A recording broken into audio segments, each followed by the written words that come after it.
Ni sambul pinaka, ni bulu pinaka na kanta ni porong tigo mengo na VTFM 92.2 FM. Ni sambul pinaka talaga na sarabikir raw tigo mengo.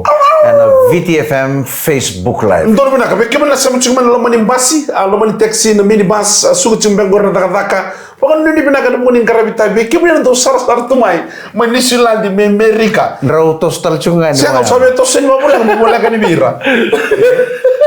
Ya, beke mana sama tigo mengo Scotland dolungu friend sama sa tigo Switzerland o mita singa. Alolo musarto iba kong bimbi kemuni. O mita si Mika. O mita. Oi. Tu may be na turang lebu-lebu gora. Nimbulu pinaka talaga nanto. Pula mita singa. Sar tumai VTFM Facebook Live na taon dako KBT. Bikim doon nanto sar tumai American Samoa. May nukalo fa may tonga. Manabi om balang pulo may New Zealandi. Doon pula pinaka may Australia. Ting sa to so ta ika New Zealand Australia asputus na ka welcome. Napos mo ta ba? Dendra nga mo diyan. Ya, ahora tendigo dorsal leru nga saibi yung Mikael. Yo na biokan yo be kere so chicken na buku na turang ni sa kasamay telebungo.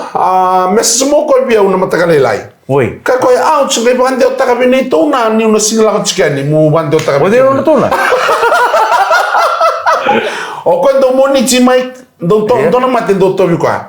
Do bombo tanang gangalo ni awanera. Ko na tini to tini kedengo. Iya. E bombota. E che reci ko endo na wali ni bombota ni gangalo ni apa. Na ta momenta ni keni wali ko ren nanuma. Mendor bitan utang mo ke barro chimi bale mernikila. Mika, kono wainga iko tukune bio no mada rosa o. Ya mono ngono na warusi. Iya. Kono warusi ngai ko tukune bio ko ngai ngono badal. Ndonu bina ka sarngare da singo warusi kono na Facebook page ada no chuko warusi. Ngai atukuru mundu ko.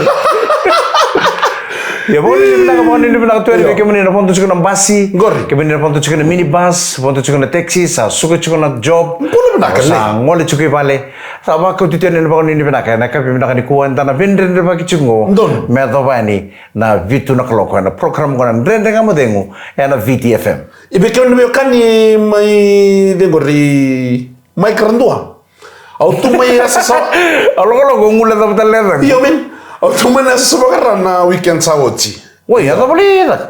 Lepas itu tu na sota ni NRL, mata tim ni PNG kan mata tim ni Western Maroon. Okay. Au satu eka. O bagai tapi orang gitu sih, nada apa naik tapi orang kan. Au le itaratungan na kula ni PNG. Au lakukan ni mulai kadi ba kina gitu may lautok. Au saya ada ni kan nabi okani sakela ni nambas ni PNG ngai dorumba di toto batatugan na kuminda rubat kair tu. Iya. Au kinda dala na saka di cuma nor to coach ni undar tu na Jesse tala ni ligue. Oi. Saka di cuma ko. Au nom di undar tu na Jesse ni netball. Kuntar dia cukup baik. Saya kuntar bos sebagai Lelia. Saya, sindro bos sebagai Lelia. Au sandu tu kunu cukup bos cukup mantunnya. Sandu tu cukup ko. Au na ya tu bos ni tu tu na ya tu bos. Melea tu sarapana full stop. Iyo. Mesanang kai tapa kinen tu na tu bos. Ni o bacu ya. Iya kantin. Kembali. Sama bacu ya. Incomplete na.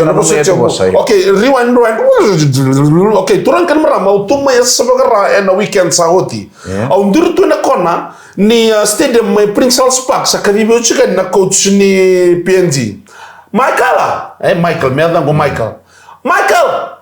Michael, come fast. JC belong you. Ni nanuma sarnga ko ya. No iya window tal nga virtu na dorbong kay may PNG sa kalungat ni usaha kay layani. This is not Michael. This is Ouch Mama. I came to announce. Ang kako isa laki sarnga ko kasi nga. Oh ya udom belo mana Jesse ni PNG. Gak postal mi pakai bicu ko. Ngai tu ne. Iya, mado sawati ubi mol boleh nengong kuno. Sere tu cengang ko biko. Sara bertu cukunan rua. Nonton main ruka bertu na tim ini Highlanders. Lepas sarana kai dodo bertu na bawa pina kataka. Nang gitu kataraba. Nonton gitu kataraba tu sarana main gitu bici. Siapa roi sarang ko Mike? Tu sota kena tim ini. Sota kena tim ini Rebels. Rebels na rara lebu na HFC Bank Stadium. Right. Na korturang lebu suba. Nonton na may sota kay Rebels na tim ni volleyball ni Riwanga. Sengai. Ya, dona badalaka. Ato talangan mo ni matao sawa ti ato may na ndelana ko may na tenda muhil. Iyo. May lautoka. May lenga kinandon na turanga. Right. Baki 5 katulu. Sang nila waromba ko kana non siviti chumba ka ngunsala. Iyo. Kena tempa tay na lori an repeta ka chuko sota kinando tala lori. Iyo. May lenga kina na turanga. Baki 5 katulu. Ndono binakana itu toron italnongori. Iyo. Ember no di kita lang boleh bulanggir to ya yani. Saleng. Iya, may kanira ni sa may lang na turango ya. Iya. Kito sabi ba sala tagi se kiro sabi ba tagi chiko. Viva bala tagi chiko.